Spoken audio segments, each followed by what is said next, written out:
మనందరం గుర్తించాలి. ఇప్పటిదాకా 5 ఏళ్లు అరాచకాన్ని, అక్రమాన్ని భరించాం. ఇంకా చాలు, మనకు మంచి రోజులు రాబోతున్నాయి. రాముడు లాంటి, లక్ష్మణుడు లాంటి నాయకులు మనకి రాబోతున్నారు. గుంటూరు పశ్చిమ నియోజకవర్గం అభివృద్ధిలో ముందడుగులు వేయబోతోంది.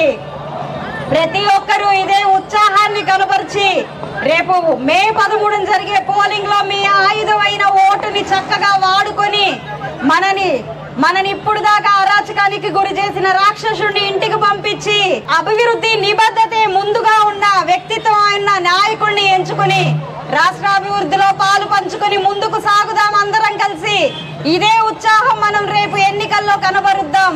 మన అభివృద్ధిలో పాలు పంచుకుందాం.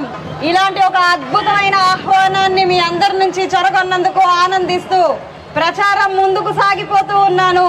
ప్రతి ఒక్కరికి పేరు పేరున ధన్యవాదం.